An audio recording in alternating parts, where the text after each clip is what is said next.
Jane Piper-Lunt, 1205 North Austin, Denton.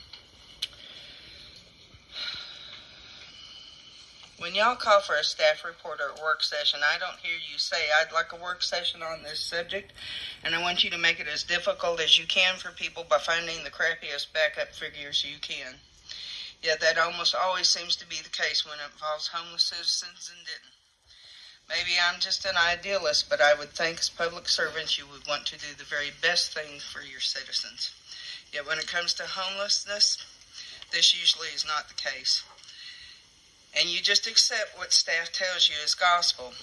If you look at the charts I gave you from the National Weather Service, you will see they have caution, extreme caution, danger, and extreme danger. Yet staff only used extreme danger figures. According to Prevention Magazine, heat exhaustion can build up for several days and not even be detectable, so that in a short time in direct sun, it can bring on heat stroke and death. The chart says,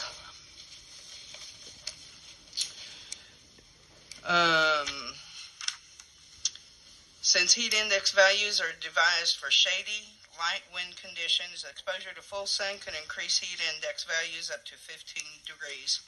Also, strong winds, particularly on very hot, dry days, can be extremely hazardous. Let's look at the statement about the cold weather. Hypothermia is a dangerously low body temperature is the most common winter killer.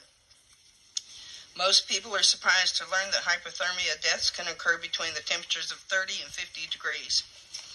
If your clothes are wet, then hypothermia becomes even more likely. It would take the average person 45 minutes to an hour to walk the 2.5 miles from our daily bed to Monsignor King.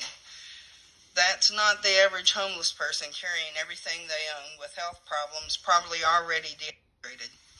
There's almost no shade on McKinney Street, few to no places to get free water, and we're just talking about those 90 that use the services. Apparently, the staff miserable is not good enough. They don't consider getting wet a problem in cold weather. If there was a natural disaster, say a tornado hit the town and Red Cross wanted to use the Civic Center, are you going to tell them no because they didn't give 48 hours notice? Of course not, because we're talking about the real people in Denton, not the homeless. But to the homeless, these conditions are a natural disaster on a daily basis. Salaried employees in most businesses have to work when they're told to, not when they feel like it.